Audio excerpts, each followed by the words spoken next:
大家好，အားလုံးပဲမင်္ဂလာပါ။老师ရဲ့ဗီဒီယိုသင်ခန်းစာကနေပြန်လည်ကြိုဆိုပါရစေ။ဒီနေ့မှာတော့老师တို့တွေ့话လေးတွေကိုဆက်ပြီးတော့လေ့လာကြရအောင်။ဒီ句子လေးတွေမှာဆိုလို့ရှိရင်ဒါကတော့晚上ဆိုတဲ့ညနေပိုင်းအချိန်လေးကိုရောက်တယ်ပေါ့နော်။အဲ့ဒီအချိန်နဲ့ပတ်သက်ပြီးတော့ပြောလို့ရတဲ့စာကြောင်းလေးတွေကိုလေ့လာရမှာဖြစ်ပါတယ်။အဲ့တော့31နံပါတ်31မှာ下午5点我下班。下午5点我下班。下午5点我下班。下午ဆိုတာကတော့ညနေမှာ5点5ဆိုတာနံပါတ်5点ဆိုတာနာရီပေါ့နော်5点ဆိုတော့9နာရီဆိုရင်我下班下ဆိုတာအောက်ပေါ့နော်向下က老师တို့ကျောင်းတက်တဲ့ဆင်းနဲ့ရုံးတက်တဲ့ဆင်းနဲ့ဆိုတဲ့အခါမှာလည်းသုံးလို့ရပါတယ်ဒီမှာဆိုရင်တော့下班ဆိုတော့ရုံးဆင်းနေပေါ့ညနေ9နာရီကြာလို့ရှိရင်ငါကရုံးဆင်းနေလို့ပြောတာပါ好နောက်တစ်ခု32မှာဆိုလို့ရှိရင်တော့下午4点我放学下午4点我放学。下午4点我放学。下午ဆိုတာညနေ4点ဆိုတော့4နာရီမှာ我放学ငါကျောင်းဆင်းနေပေါ့နော်放学ဆိုတာကျောင်းဆင်းတာပါ好33我回家我回家我回家ဆိုတာကြတော့回ဆိုတာ老师တင်ခဲ့ပြီးတယ်ပြန်၍ကိုပြောတာပေါ့နော်我回家ဆိုတော့ငါအိမ်ပြန်နေပေါ့34回家以后我想洗手回家以后我想回家以后我想洗手回家以后我想洗手回家以后ဆိုတာအိမ်ပြန်ရောက်တော့အိမ်ပြန်ပြီးတဲ့နောက်မှာ我想洗手ဆို洗手ကလက်ဆေးတာပါအဲ့တော့လက်ကိုအရင်ဆေးတယ်ပေါ့နောက်ထပ်တစ်ခုကတော့35မှာ我帮妈妈做饭我帮妈妈做饭我帮妈妈做饭我ငါက帮ကူညီတယ်妈妈做饭အမေ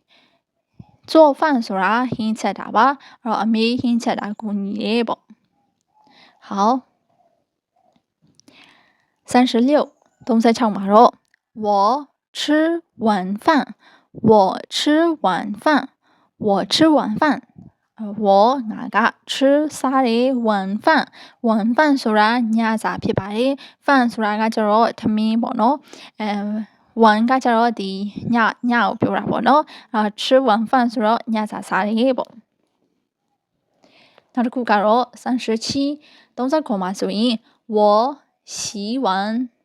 我洗碗ဝန်ဆိုတာကပကံတွေကိုပြောတာပါ洗ဆိုတာဆေးကြောတယ်我洗碗ဆိုတော့ပကံတွေဆေးတယ်38မှာဆိုရင်晚饭后我看电视晚饭后我看电视晚饭后我看电视晚饭后ဆိုတော့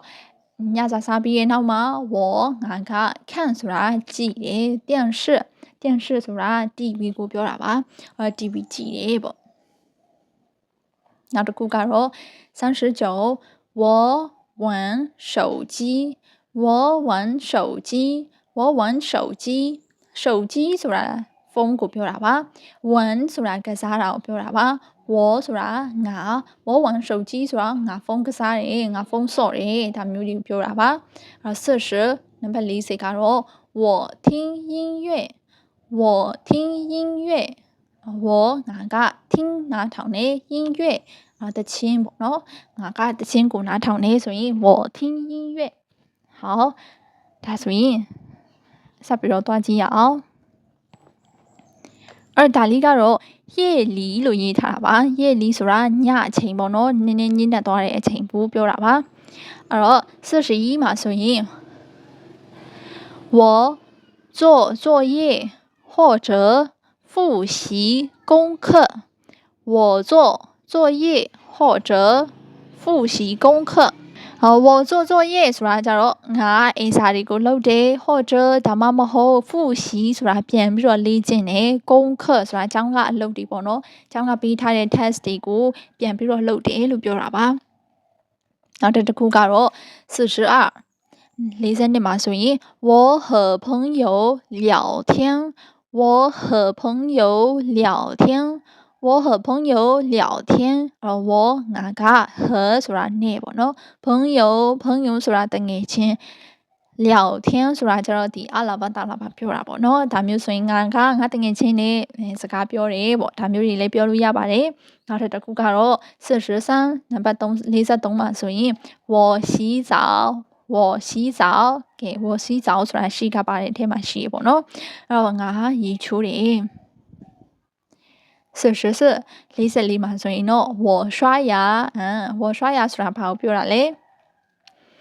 ဟုတ်ပါတယ်အဲ့တော့ရှေ့မှာပြောတဲ့အတိုင်းပဲငါသွားတိုက်တယ်ပေါ့နောက်တစ်ခုကတော့45我换睡衣我换睡衣我换睡衣ဆိုတာကြတော့换ဆိုတာလဲတယ်ပေါ့နော်睡衣ဆိုတာညအိဝတ်စုံပေါ့နော်အဲ့တော့ညအိဝတ်စုံကိုလဲတယ်လို့ပြောတာပါနောက်တစ်ခုကတော့46မှာဆိုရင်我上床ဆိုတာကြတော့အိယာဝင်နေပေါ့နောက်တစ်ခုကတော့47 49မှာဆိုရင်我看书一会儿我看书一会儿ဒီမှာဆိုရင် HUI က回R ဆိုတာကတော့ဒီလေတန်းဆွဲထားတာပေါ့နော် ER ရဲ့ R ဒီပါ回 R အဲ့ဒါကိုမြင်မြန်ဆိုလိုက်တဲ့ခါမှာ会儿အဲ့လိုမျိုးဖြစ်တယ်ပေါ့နော်我看书一会儿我看书一会儿ဆိုတော့ငါက书ဆိုတာစာအုပ်ကိုပြောတာပါအဲ့တော့ငါစာအုပ်ကို一会儿ဆိုတာရည်ရှနဲ့တူတယ်ပေါ့နော်တခဏဆိုတာပြောတာပါဒါဆိုလို့ရှိရင်ငါစာအုပ်ကိုခဏဖတ်တယ်ပေါ့နောက်တစ်ခုကကျတော့48မှာဆိုရင်我写日记我写日记日记ဆိုတာ diary ကိုပြောတာပါအဲ့တော့我写ဆိုတာကရေးတယ်ဒါကြောင့်မို့လို့ငါ diary ရေးတယ်ပေါ့好နောက်တစ်ခုကကျတော့49 49မှာဆိုရင်我关灯